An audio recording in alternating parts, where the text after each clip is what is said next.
Hello, this is Ethan El-Hamachmi, and I figured to help me stay sane during this series of events, I would make a little vlog.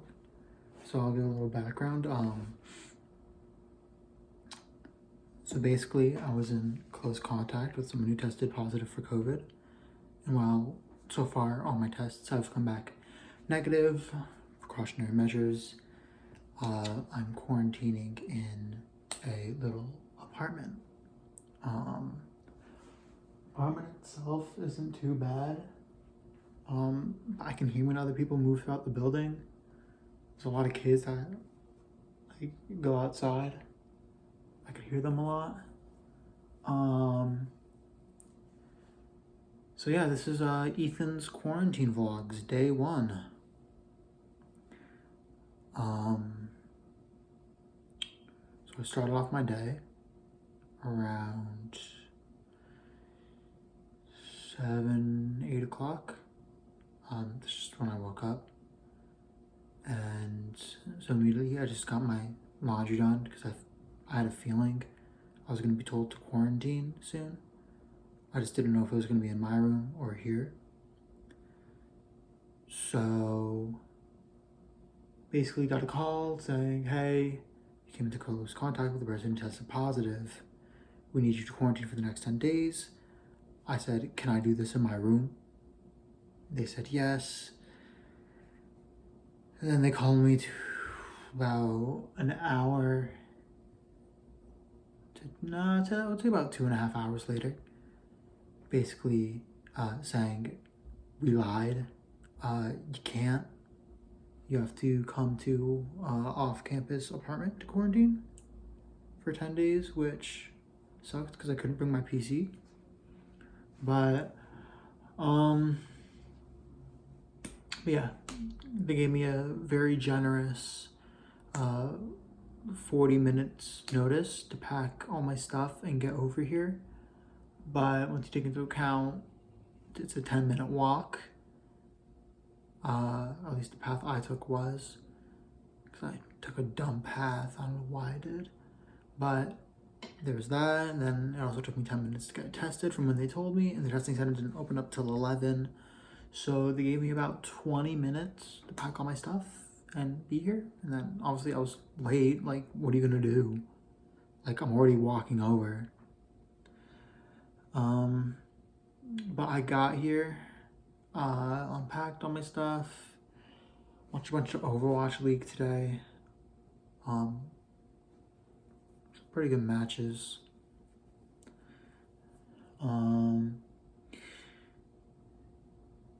But yeah, I took 2 baths, 2 therapy baths with my music playing.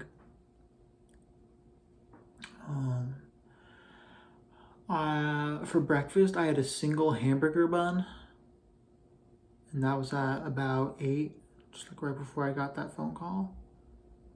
And I did not eat anything because I got here too late for the lunch order put-ins.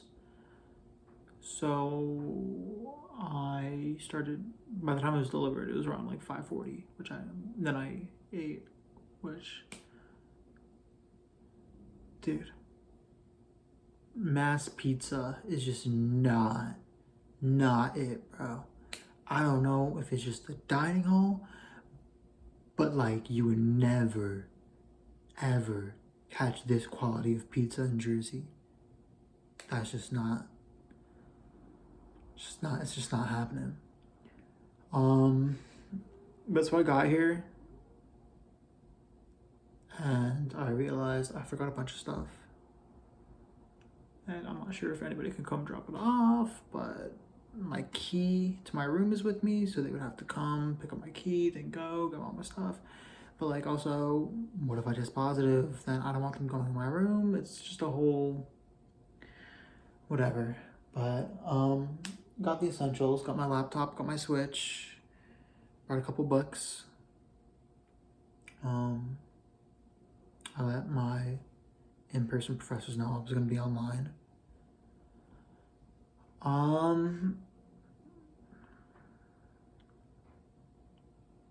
yeah. So far, day one is almost over.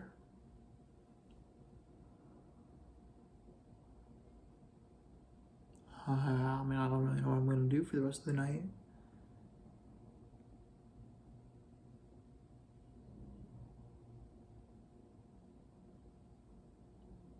It just kind of sucks, you know. I mean, like, I know I joke around a lot that, like, oh, like, the universe hates me. But, like, it seems like every time something good gets going for me, um, it gets taken away, right? I can go through some examples.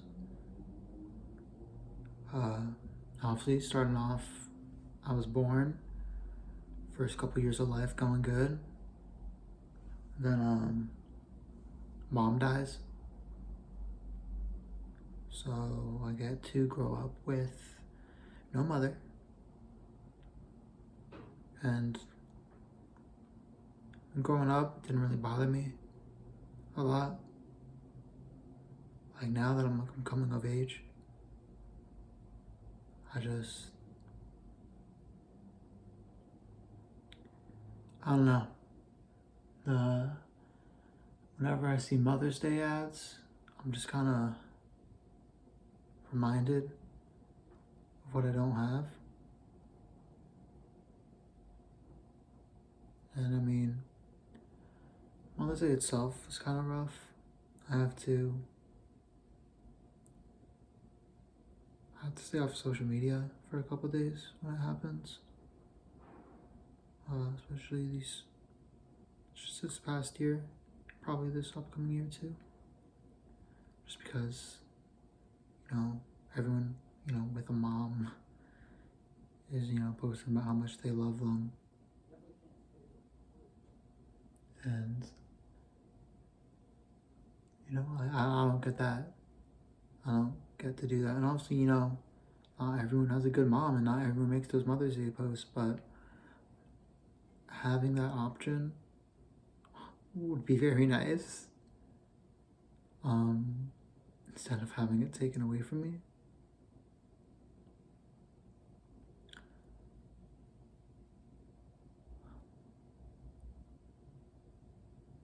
I don't even know her.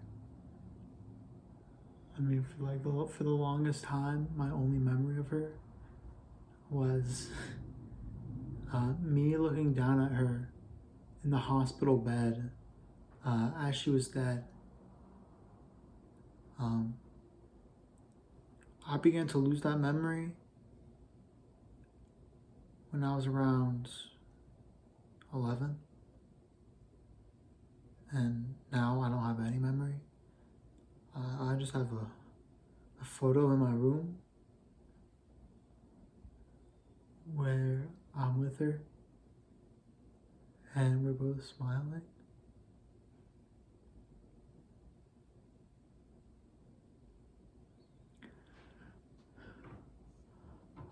I just want to be able to know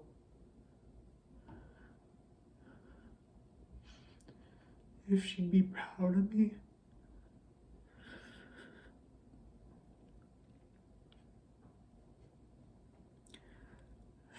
I know she probably would.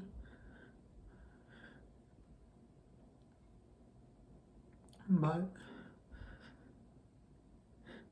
not having that answer has really started to bother me of late.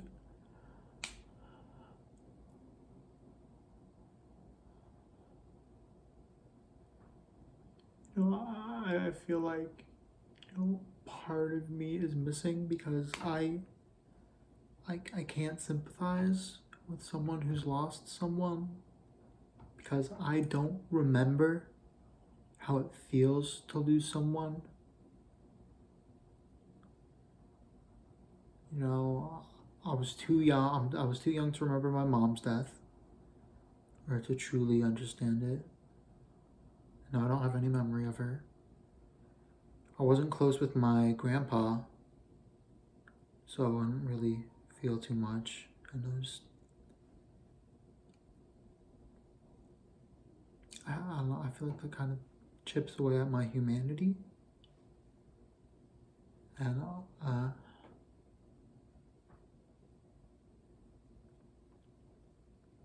anyways, moving on to the next thing. So after Mom's death, the next good thing we got was, making friends in elementary school.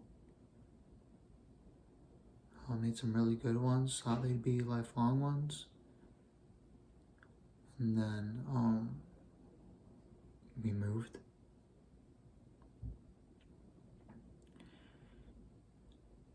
And for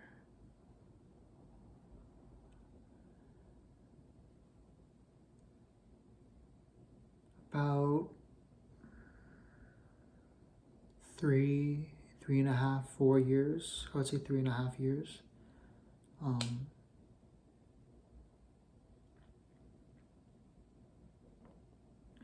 I had a step family that was emotionally abusive.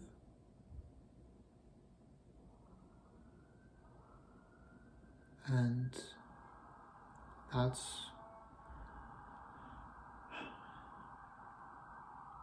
see, I can remember myself as a kid, and I was a lot more outgoing. But those years I spent with the Torres family, Susan, Becky, Neeson, Monique, Jessica. I think Monique and Jessica's last names are Santiago now. Maybe Becky switched hers too. As far as I know,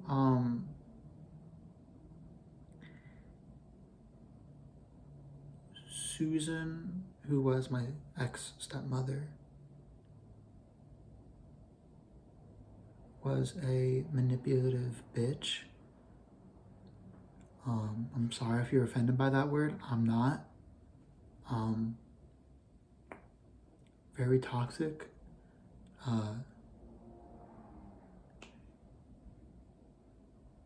Very manipulative. Managed to convince my dad to give up or to abandon many of the friends that he had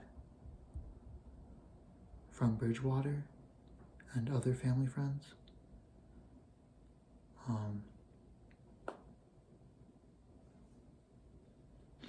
The only ones who ever really hurt me were Susan and Becky.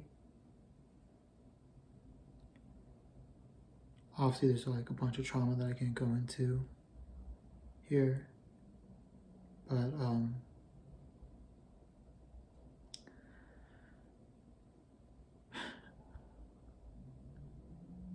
so basically I got kindergarten through second grade as a happy period, and then as a consequence, I got 3rd through 10th grade as punishment, I would say.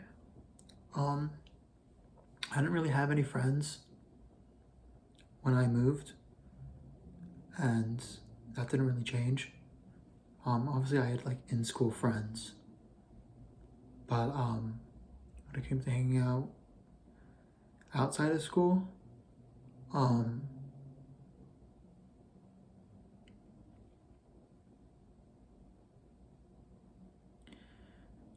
outside of a few people here and there, that never really happened, which is why I have almost no social skills. Um, I think I can maybe think of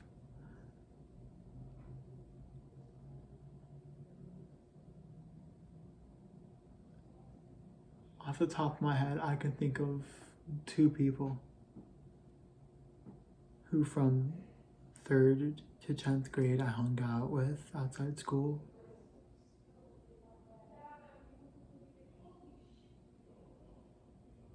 Uh, Shout out Tommy Kalitzis and Alex Kuchikov.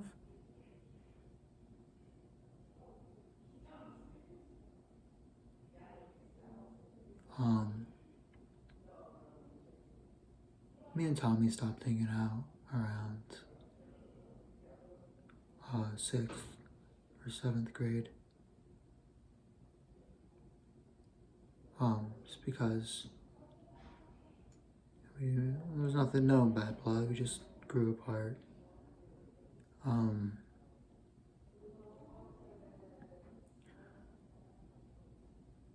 and 10th grade, I started hanging out with Alex more, mostly 10th.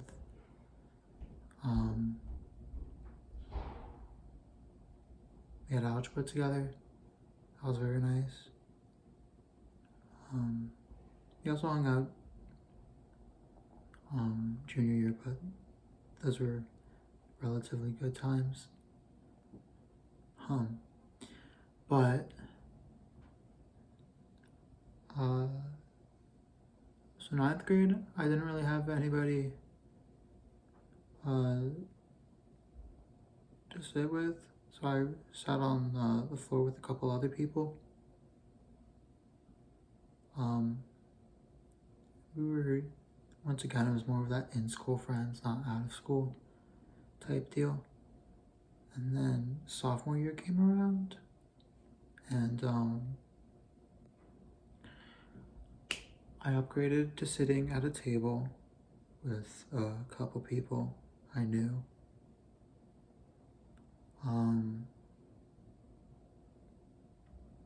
I did so at the cost of my mental health.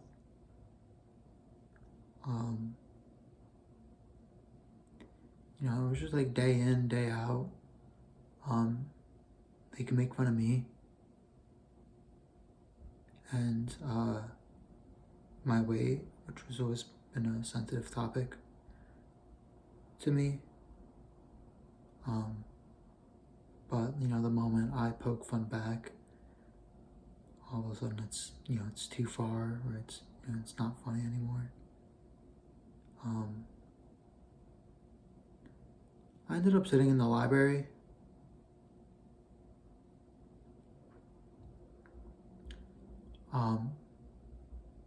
But while during 9th and 10th grade, I also started running, and that was a very fun time. I started to make more friends, but they weren't really out of school friends yet. Towards the end of sophomore year, started getting better. It's kind of like a yin and yang type deal, where I was either happy or depressed.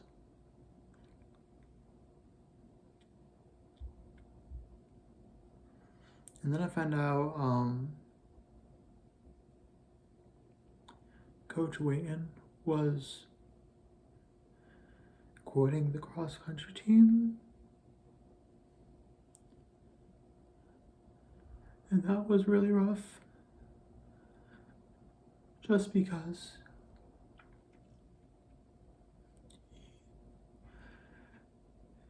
he was kind of like a father figure to me.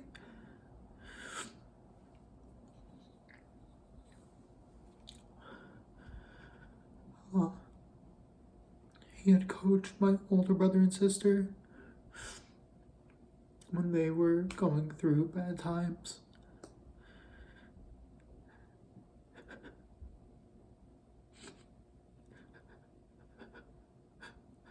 And at the time, he quit, I was going to therapy for my depression. I was forced to go for an 8-week program. And it was during that time I found out he was leaving.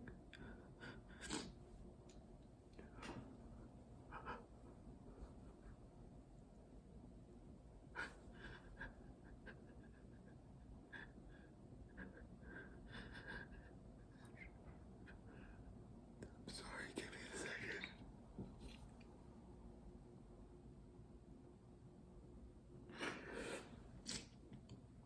And when he left,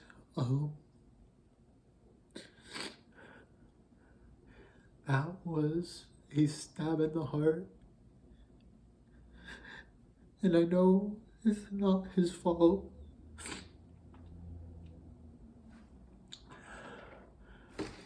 I just wish I was there to enjoy the last season. And I wish I was able to break my record at the last meet to make him proud one last time.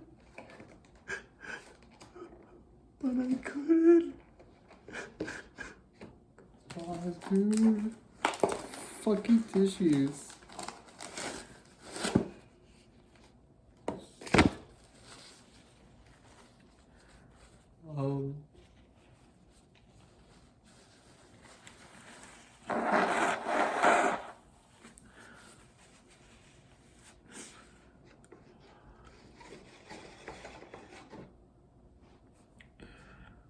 I think what hurt the most from Leighton leaving wasn't even necessarily the fact that he was leaving, but was that after he left,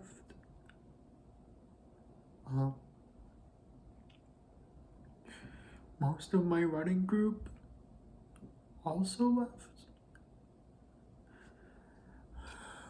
which was really rough because I consider them sort of like brothers, right? You know, we each showed up to practice every day and we suffered the same amount, but we were always like there for each other. And it was sort of like when I needed you most, you just kind of left me.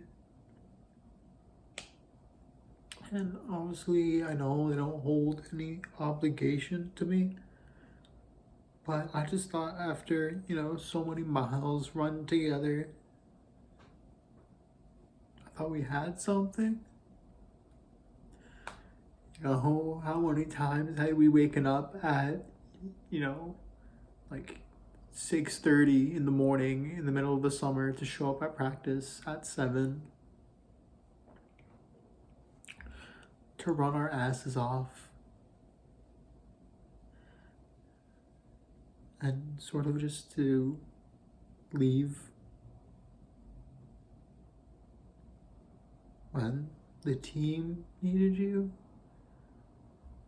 when I needed you, was very hurtful and very painful for me.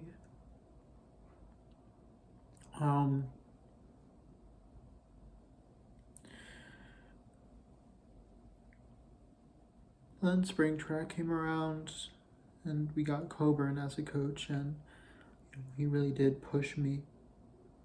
And I love Coburn for that.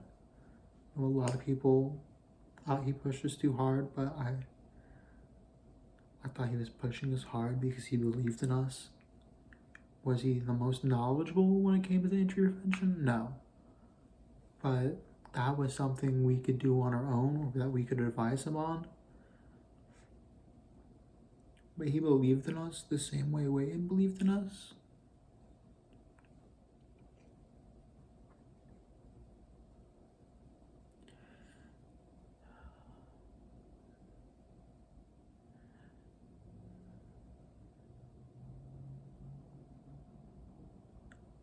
So that was spring of junior year. After that, I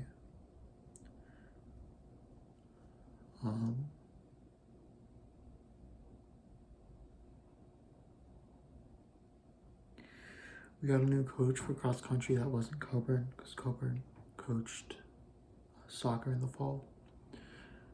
And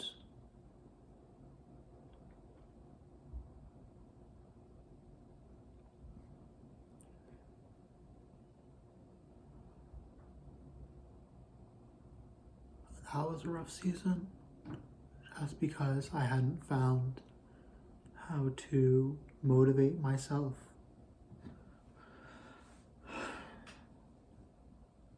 But once winter track came around and Coburn came back, I was feeling good. I felt motivated. Coburn was able to motivate me. And so I really did start trying.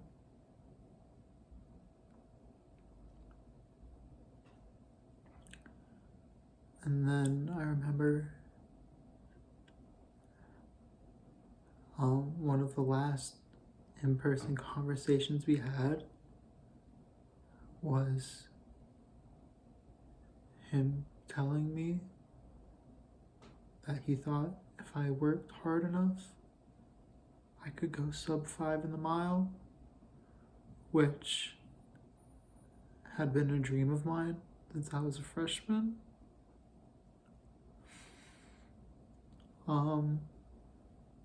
Then COVID hit.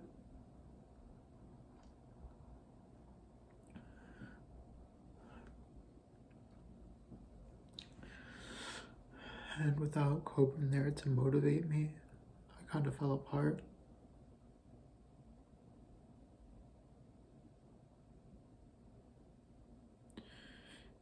I put back on all the weight I had lost over my years of running.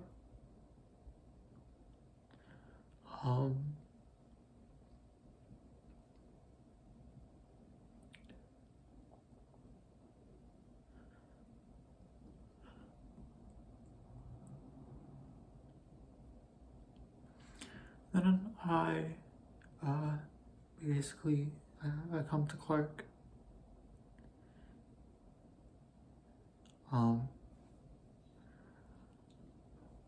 I meet some who I thought were very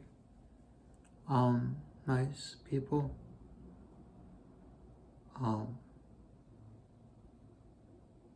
They're not.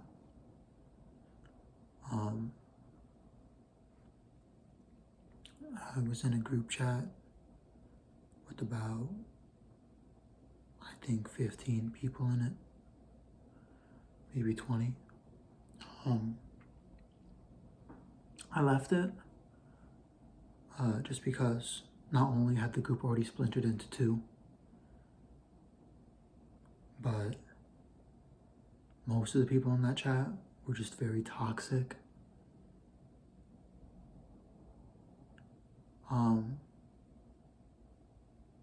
So going into my first semester of college, after I told myself I would make more friends and I would get back into running, I didn't get back into running. And out of the 15 friends I thought I was coming in with, after I cut out the toxic ones, we were down to about 5 or 6.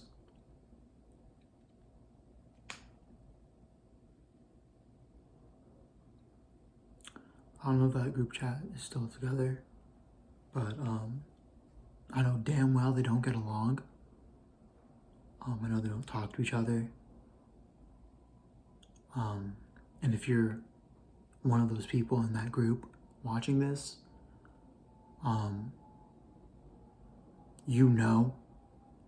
if me and you are close, then you're not one of them.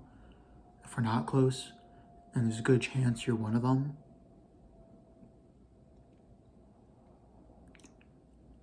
Although I doubt any of the people who I let follow me for some reason, who are from that group chat, who I'm not close with, who is toxic. They're probably not watching this. So if you're watching this, then yeah, you're probably cool or whatever. And then I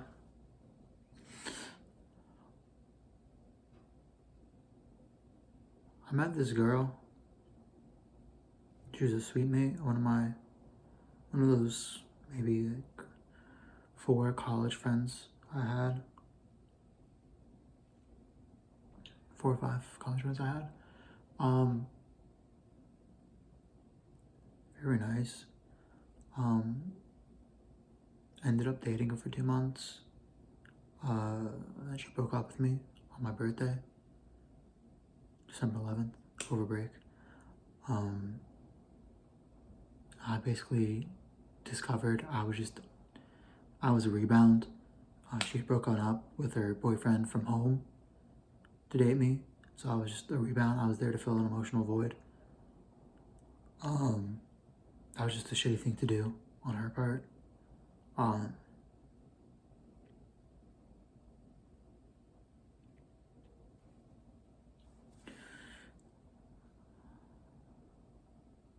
But then, realizing that I couldn't have done anything else, and that sometimes they're just bad people are gonna do bad things, that really helped me get over her. And so I started working again. I started taking my winter course.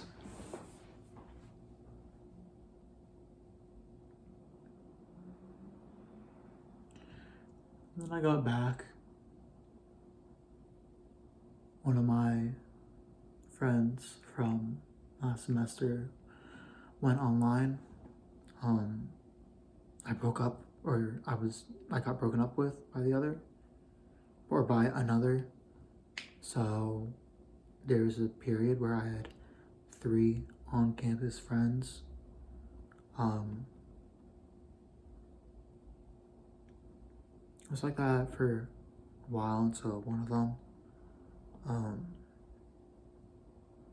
who I am very grateful for, started pushing me out of my comfort zone, started helping me make friends.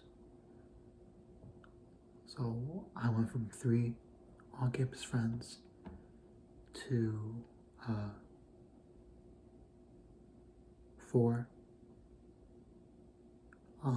maybe 5.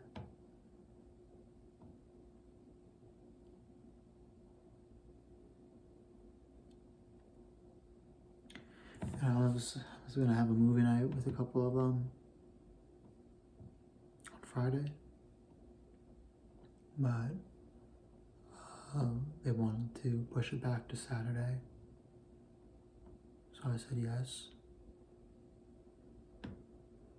And then Saturday morning, I found out how I had come into contact, or close contact, with someone who had been potentially exposed to COVID. Later turned out they tested positive, so in conclusion, they tested positive for COVID, so I came into close contact with someone who tested positive for COVID. So now I'm in this room for 10 days. Not allowed to go outside. I have a couple windows here.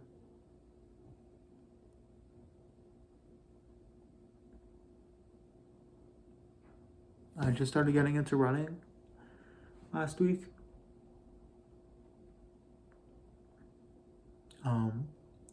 If I had known I was gonna get quarantined on Saturday,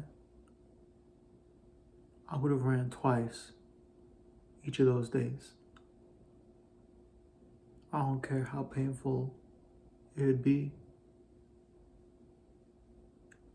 There's just something very liberating about running, even when I can't run fast. If you're a runner and you're watching this, you know that. If you're not one, just run for 2 weeks and then just keep on running, and then you'll get what I'm saying.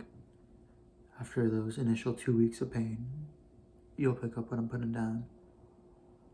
And now I'm here and I can't run.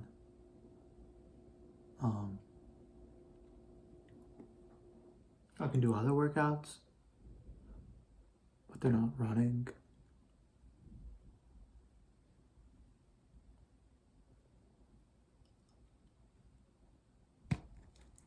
And I know this is, just what life is. A bunch of ups and downs.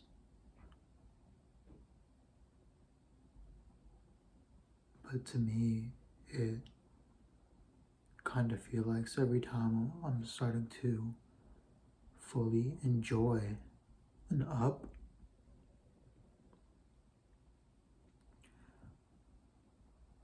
the ground is pulled from beneath me, and all of a sudden, I'm not on a mountain anymore. I'm in a canyon.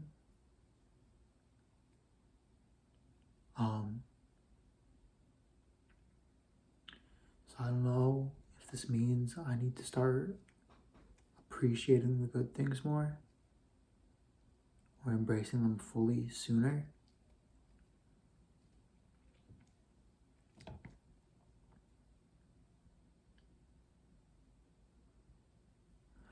But it takes time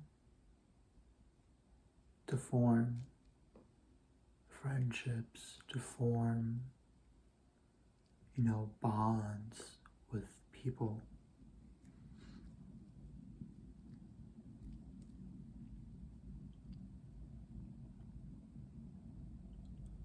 As I start to do that, and as I start becoming more comfortable doing that, I'm put here. I think the timing of it all is very, very wicked. I'm an atheist. I don't believe in any divine power. I understand that some people believe that. I know some people need that. Me personally, it's not my thing.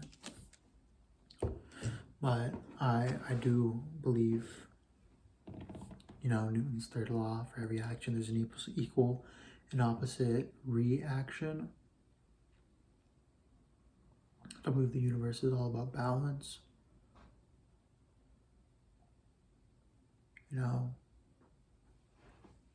You pollute the earth, climate change, or your water is contaminated and that water is no longer drinkable for you or wildlife.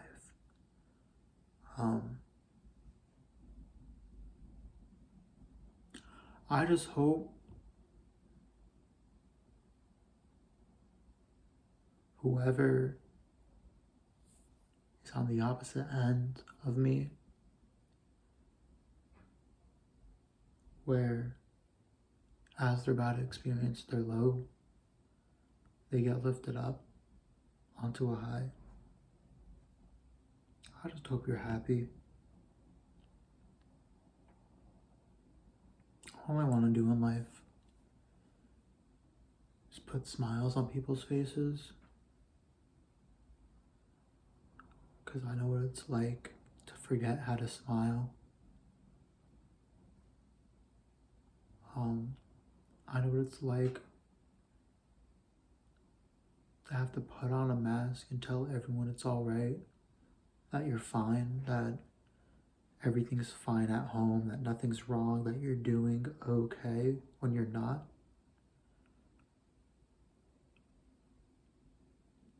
And I don't want people to have to go through that. I don't I don't wish that on my worst enemy.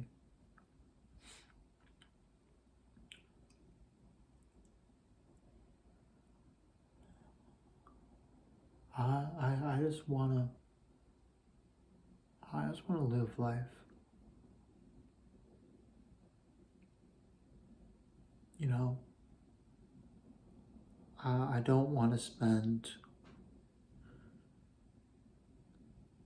6 out of 7 nights a week alone, which is an upgrade from 7 out of 7 nights alone a week. I know there's no such thing as normal, but whatever the people who I hear walking outside laughing almost every night, I want what they have. And I'm sure what I see on the surface isn't everything. But it has to be better than sitting alone in my room every night, where one of my best friends is someone who I play Overwatch with. I don't know their name. I know them as Raging STD.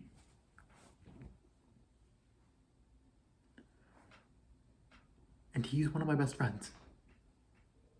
I'm sure he doesn't know that, but he is. And I know online friends are just as valid as real life friends, but I don't know anything about him. I don't know how old he is. I don't know where he lives. I don't know anything about him besides that the fact that he plays Overwatch and his username is Raging STD. And some of my other best friends are also online friends. They live in Europe though.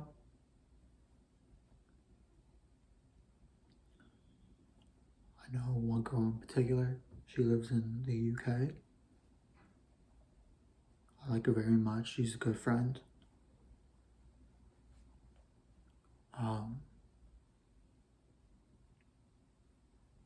Another dude lives in Romania.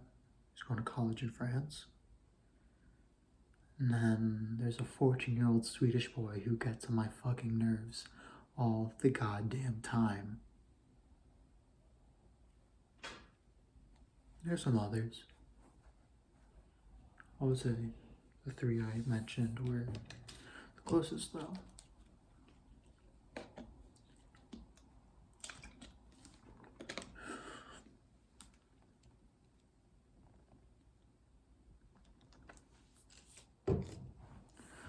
I'm gonna end this soon. So I think I'm gonna end with this.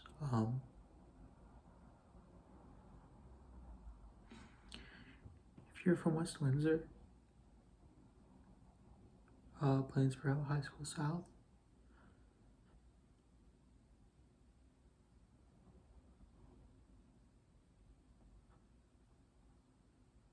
I know I was very disrespectful or hurtful to some of you.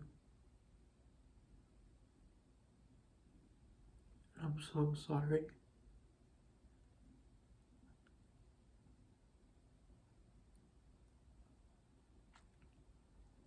There's been one person in particular who I remembered I made fun of in middle school, and I never made fun of them to their face. I only made fun of them with my friends. But it's just been nagging at me in the back of my head that I have to apologize to them.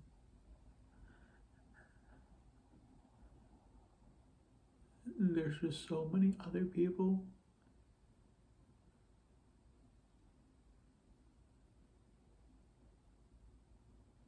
not even people I disrespected or I hurt, just people who I never told how much they meant to me.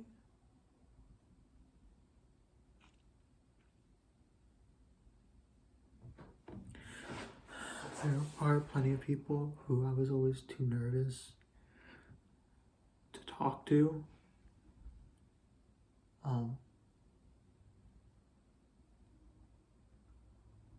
And I'm sorry.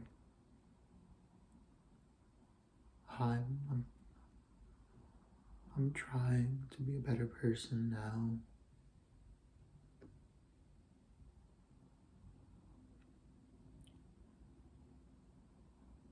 I just hope that you can forgive me.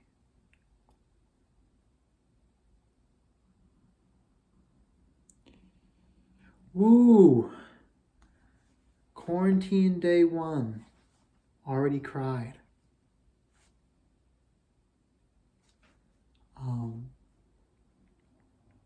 But seriously, I love you all, and I'll try to make tomorrow's quarantine diary less of a downer.